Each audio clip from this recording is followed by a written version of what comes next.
জিলহজের প্রথম দশক শুধু কোরবানির পশু কেনা বেচার দশক নয়, এই দশক ইবাদতের দশক, এই দশক আমলের দশক।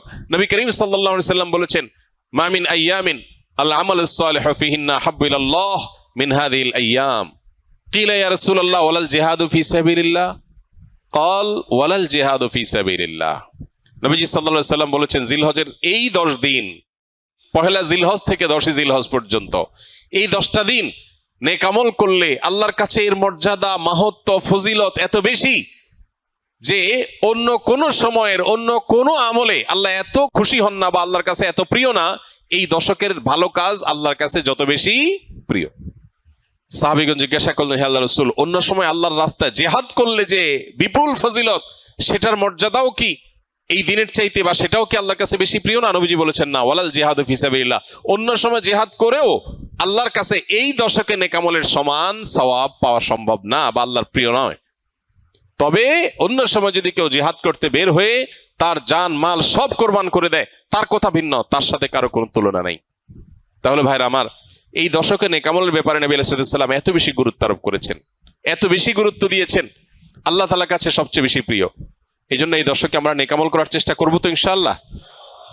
এই দশক উপলক্ষে আমরা 10টি কাজ করব। নাম্বার 1, এই দশক উপলক্ষে সাধারণ যে নেক আমলগুলো আছে, রুটিন যে ভালো কাজগুলো আছে, এগুলো বেশি বেশি করব।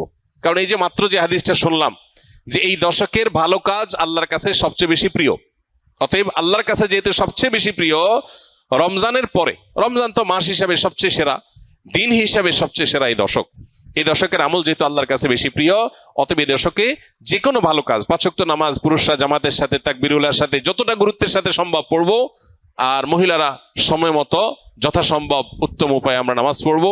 এর বাইরে নফল নামাজগুলো পড়ার চেষ্টা করবো, ইশরাক তাহাজ্জুদের চেষ্টা করবো ইনশাআল্লাহ।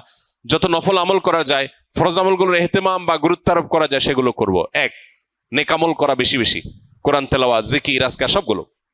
নাম্বার 2, যত রকম গুনাহ এবং পাপের কাজ আছে এগুলো সারা বছরই নিষিদ্ধ, হারাম। হারাম তো সারা বছরই হারাম, যে আমল যে কাজ গুনাহ সেটা সারা বছর করাটাই গুনাহ, কিন্তু এই দশকে করাটা বিশেষভাবে নিষিদ্ধ এবং এই দশকে করাটা বিশেষভাবে জঘন্য। কারণ যে দশকে আল্লাহর কাছে নেক আমল করা প্রিয়, সেই দশকে আপনি বদামল করলেন, সেটা আরো জঘন্য হবে না?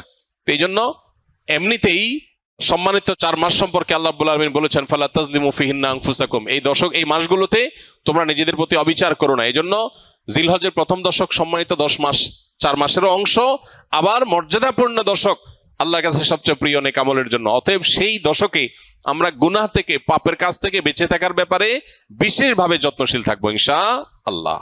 যে আমলে, যে বদামলের সাথে আমরা জড়িত, যে গুনাহের সাথে জড়িত, এই দশকে সেটাতে বেঁচে থাকার চেষ্টা করব। মোবাইলে, সোশ্যাল মিডিয়াতে, ফেসবুকে, হোয়াটসঅ্যাপে, ইউটিউবে কোনো হারাম জিনিস দেখবো না, শুনবো না এবং হারাম কাজ করবো না ইনশাআল্লাহ। নাম্বার 3, বেশি বেশি আল্লাহর জিকির করা। কারণ আল্লাহ তাআলা সূরা হজের 28 নম্বর আয়াতে এই নির্দিষ্ট দিনগুলোতে আল্লাহ বেশি বেশি জিকির করতে নির্দেশ করেছেন। অতএব বেশি বেশি আল্লাহর জিকির, যত রকমের আল্লাহ জিকির হতে পারে, মুখের জিকির, অন্তরের জিকির, এই জিকিরগুলো বেশি বেশি করবো ইনশাআল্লাহ। নাম্বার 4, যাদের হজের তৌফিক হয়েছে তারা এই দশকে হজ করবেন, হজ শুরু করবেন 8 তারিখে। আর নাম্বার 5, যাদের কোরবানির তৌফিক আছে তারাও কোরবানি করবেন, কারণ মান ওয়াজাদা সাআতান লিআন ইউযাহিয়া ওয়া লাম ইউযাহি ফালা ইয়াকরাবান্না মুসাল্লানা, যার কোরবানি করার সামর্থ্য আছে অথচ কোরবানি করলো না, নবী সাল্লাল্লাহু আলাইহি ওয়াসাল্লাম সতর্ক করেছেন, হাদিসে সতর্ক বানিয়ে এসেছে, সেজন্য মুসলমানদের ঈদগাহে না আসে। এই জন্য কোরবানি করা এটা হলো 5ম আমল এই দশকের, যাদের তৌফিক আছে। 6 নম্বর আমল হলো, যারা কোরবানি করার সিদ্ধান্ত গ্রহণ করবেন তারা জিলহজের চাঁদ ওঠার পর থেকে নিয়ে ঈদের দিন কোরবানি করা পর্যন্ত এই সময়ের মধ্যে মাথার চুল, গোঁফ, হাত পায়ের নখ এবং শরীরের অবাঞ্ছিত পশম ইত্যাদি এগুলো কাটা থেকে বিরত থাকবেন এই 10 দিন। অর্থাৎ এগুলো চাঁদ উঠার আগে আগে কেটে ফেলবেন। আর কাটবেন কখন? কোরবানির পরে। তাহলে চাঁদ উঠা থেকে কোরবানি এই সময়ের মধ্যে চুল, নখ ইত্যাদি কাটা থেকে বিরত থাকবেন কারা?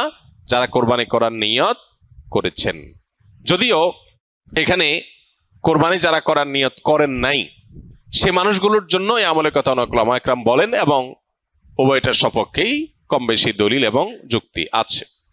7 নম্বর আমল হলো বেশি বেশি তাকবীর, তাহমিদ, তাহলিল পড়া, যেটা মাত্র বললাম। উঠতে বসতে, চলতে ফিরতে, বাজারে ঘাটে, ঘর বাড়িতে, সব জায়গাতে আল্লাহু আকবার, আল্লাহু আকবার, লা ইলাহা ইল্লাল্লাহ, আল্লাহু আকবার, আল্লাহু আকবার, ওয়ালিল্লাহিল হামদ বেশি বেশি উচ্চারণ করা।